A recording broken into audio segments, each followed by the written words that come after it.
Yo, DJ Gremlinz, is that you, sir?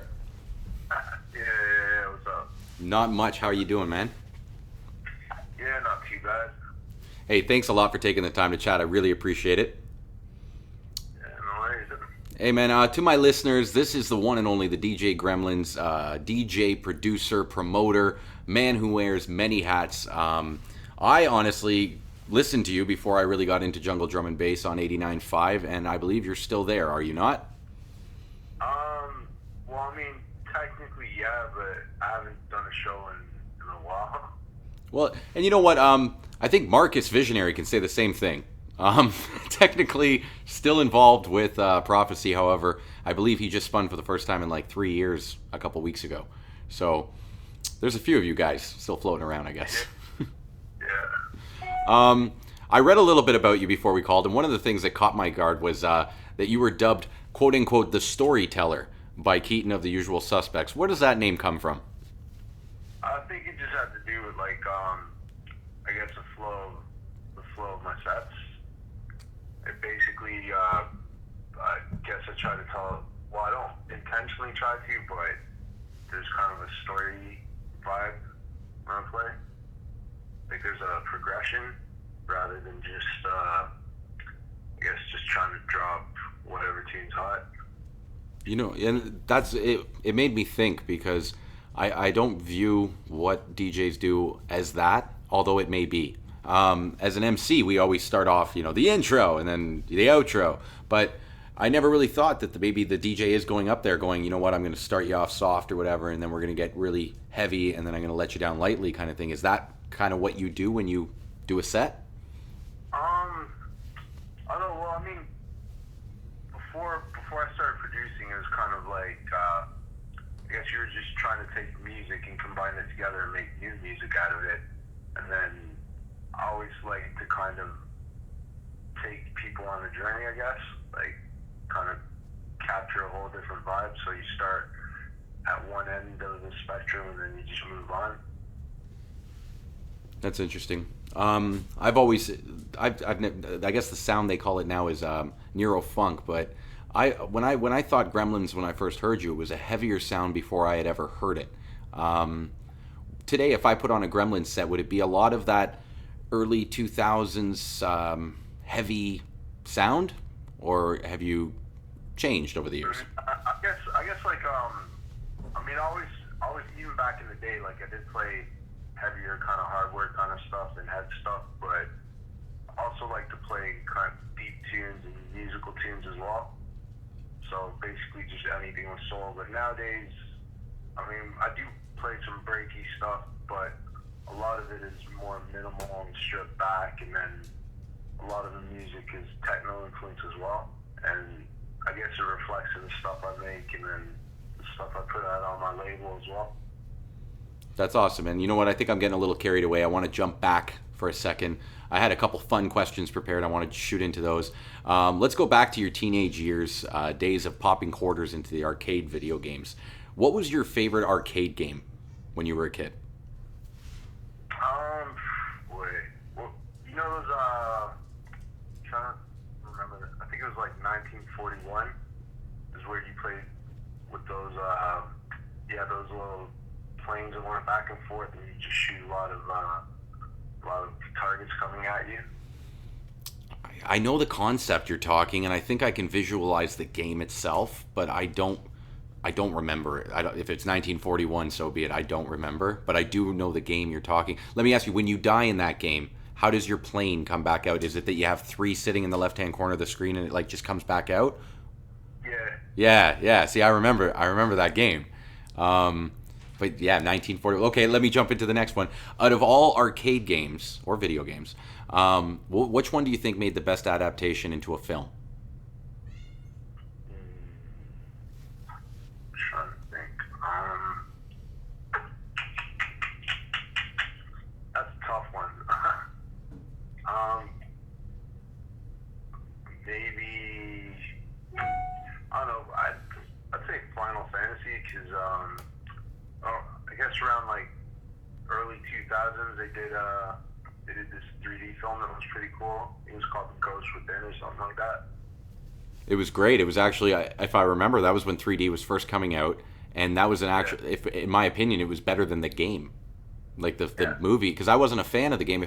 If I'm not mistaken, the game came out on Dreamcast, which was a very obscure system that only a few people really had, and it's yeah. adapted now into PlayStation, obviously. But when I remember Final Fantasy first coming out, it was an RPG on Dreamcast, and I couldn't play it.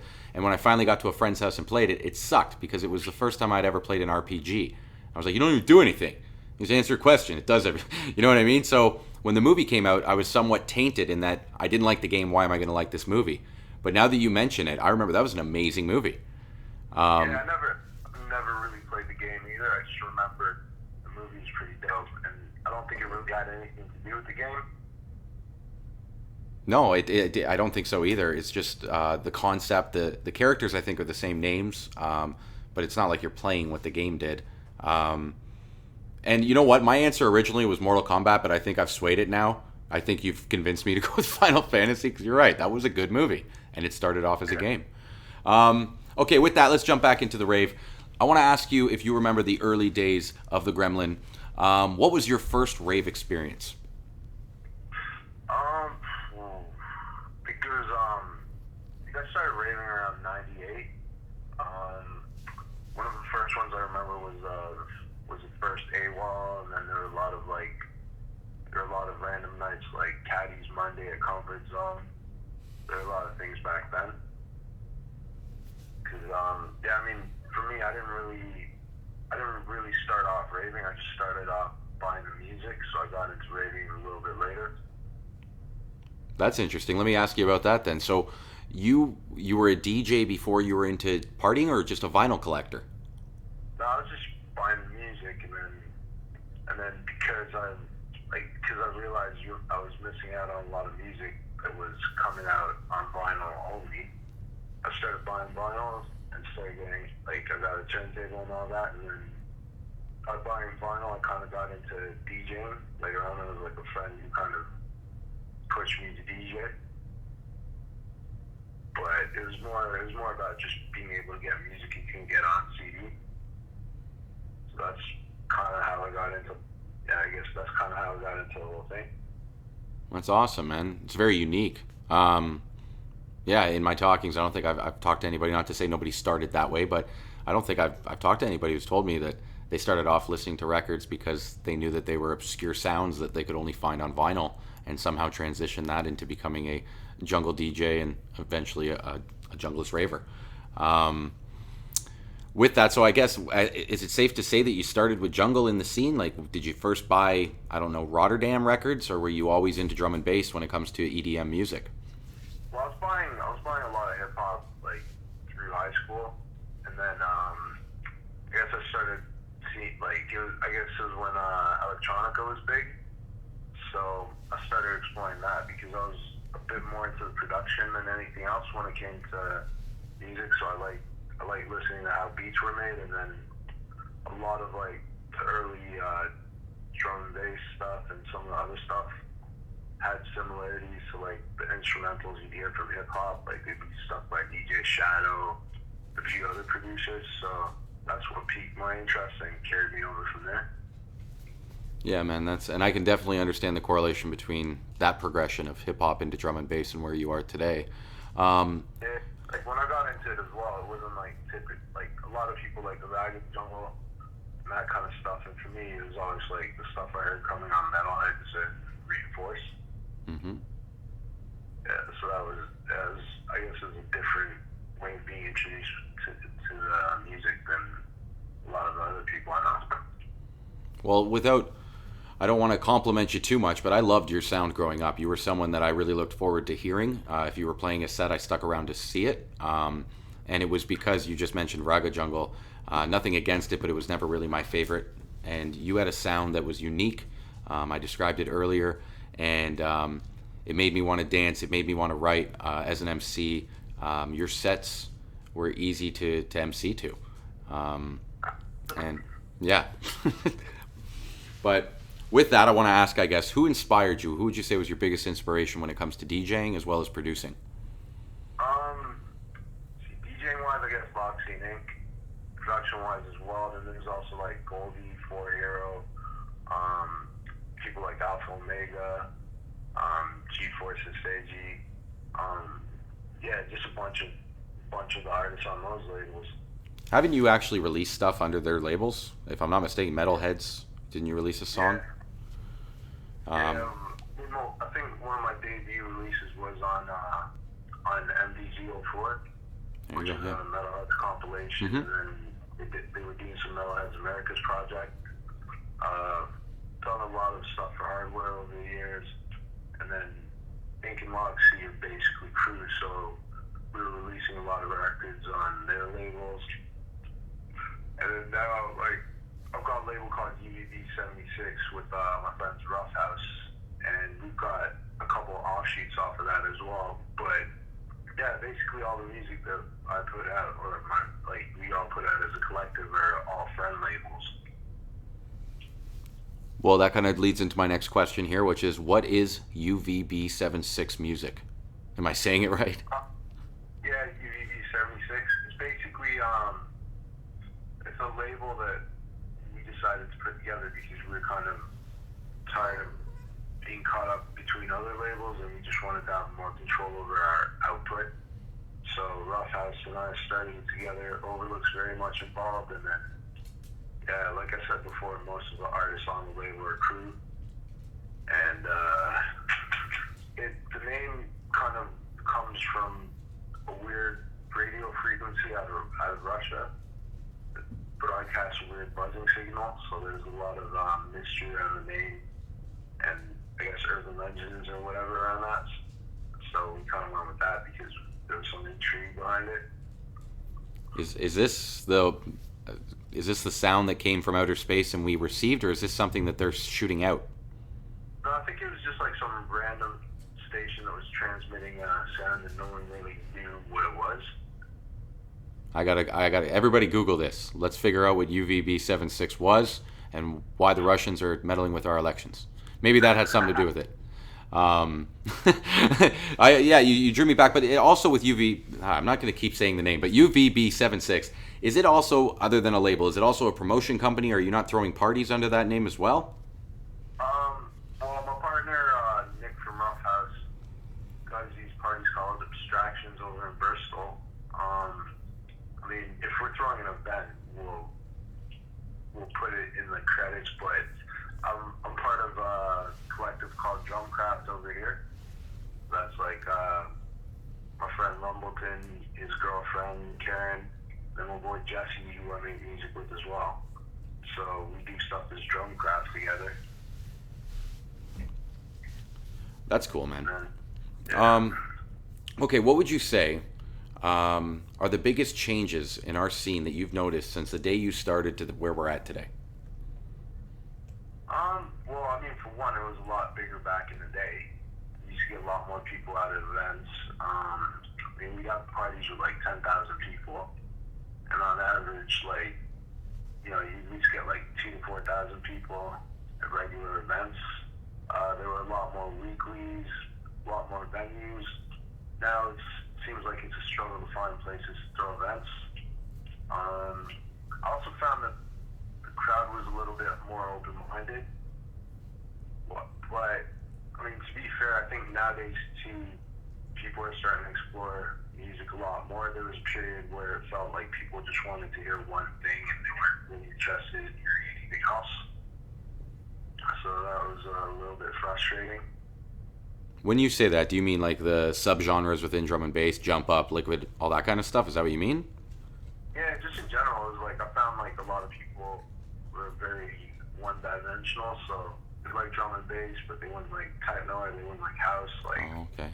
I mean, obviously there's exceptions, but I find like there was a good part. Even with drum and bass, like people would just be fixated on one sound, like jump up or raga, and then they'd find like other stuff too deep where they just think it's weird. Like for years, I had people telling me the stuff I was making was weird or not even drum and bass. So. Well, and you know what? One thing I would say I agree with your statement. One thing I've always thought of is it wasn't necessarily the music; it was the people. People who who were junglists, who didn't like the other genres. It was because it was not cool to like the other genres. Not only that, it was the people didn't mingle well together. If you got a house party and a jungle party, you had to keep them in separate rooms. Otherwise, there was going to be a bunch of junglers beating up a bunch of techno guys. But it's not necessarily true. It's just what would happen. Nowadays, things are, like you say, open-minded. And I've always been a person who liked a lot of different stuff. I remember being made fun of by my friends at a party going into the hardcore room.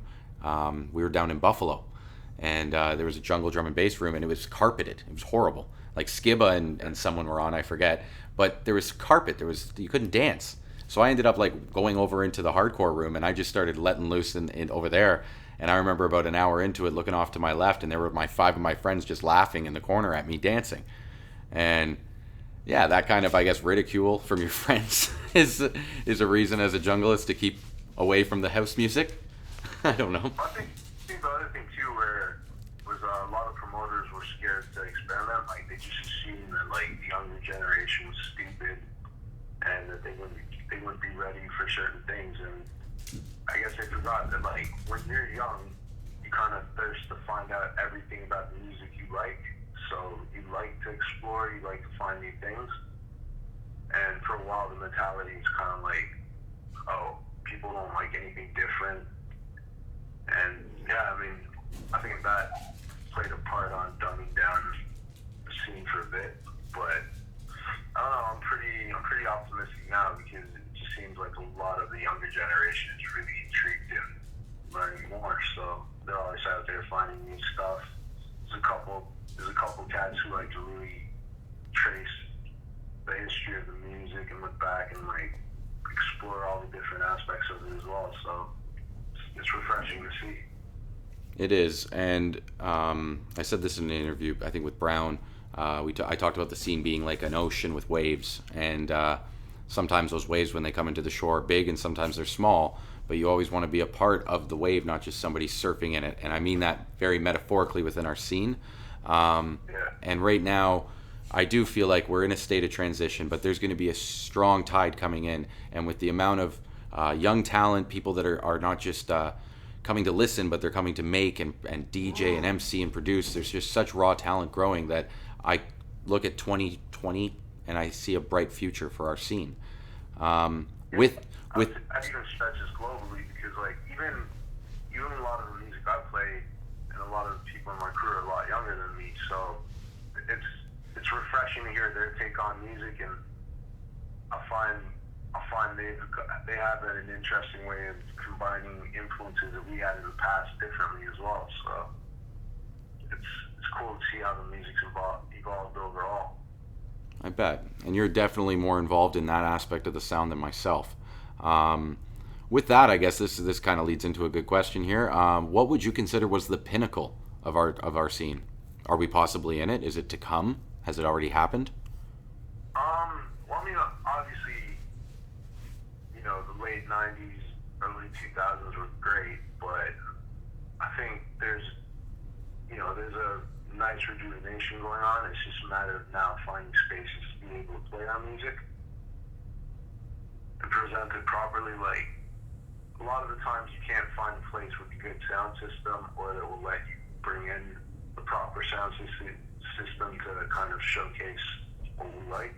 So there's that. But at the same time, I love the fact that everybody's excited about sound system culture. Like, you got 40 Hertz, Iron Lung being represented at a lot of events. So it's kind of nice if there's a passion for that. Whoa, who are those names that you just mentioned? They're basically sound systems like Cruise D Sound. Would that be like a Valve sound kind of thing?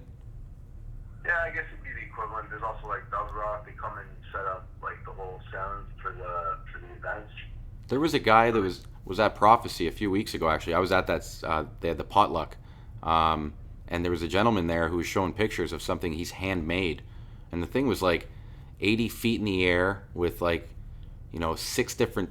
It was divided into 6 boxes, so it went like 80 feet high and about 100 feet long, and it was still all wood. He hadn't completed it, but he was building this sound system, he said.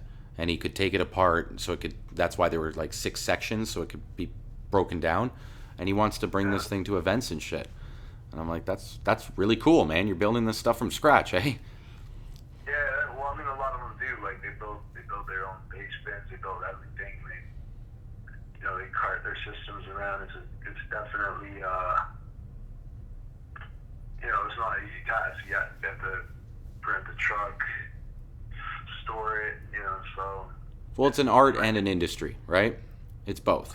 It's an art and an industry. So you have to know entrepreneurial skills and you need to know what you're doing, right? Yeah, you have to have a passion for it. Like, you don't just do a sound system for the sake of. You really got to have a passion for music and, love for it to invest that time, energy, and effort into it. Yeah, definitely.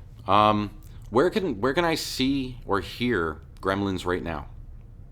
I'm talking right now. Like, if people stop the podcast and they go online and they want to hear you right now, where do they go? There's a lot of places. I mean, you can go SoundCloud, YouTube. If you just type in Gremlinz, you'll find a lot. Where else? Bandcamp. Obviously, our label's on there as well. So it's UVB-76 Music on Bandcamp, and it's got a label discography. But yeah, I mean, there's loads of it on iTunes, everywhere. And to be honest, I'll post the links when we get this video up. I'll post the links to everything you said down below so people can just click. But how about live? If people want to catch you live, where can they hear or see you? Locally, probably not till the end of April, because I'm going to be going back to Europe in about a week and a half for a bunch of shows there. Nice. And I'll get back till mid-April. But from there, we've got an event coming on the 27th, which we're going to announce the details for very shortly, and then there's a bunch of gigs in May as well. All right. And if people want to stay posted, is your Facebook the best way to keep in touch with your tour dates and stuff? Yeah, I think it's Facebook/Gremlinz.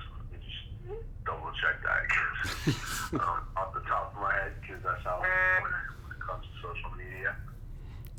Don't worry, buddy. Once again, that link will be posted down below. I'm into the final question here, and then we'll let you go. This is my infamous vault question.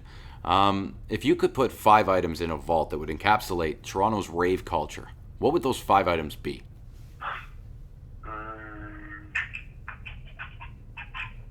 That's a tough one.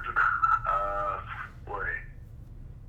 I put like a Technique 1200, air horn, lighter,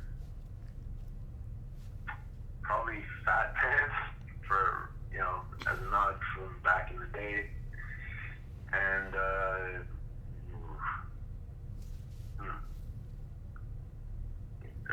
what else? I'm surprised we don't have a Gremlinz record in there yet. Yeah, I mean, I don't tend to think about my stuff first. Well, but here's the thing. We got the record player, but we got nothing to listen to. That's what I'm thinking. Yeah, sure, one of my records. There it is. You know what? And to be honest, buddy, your first 3 were flawless. I was like, what?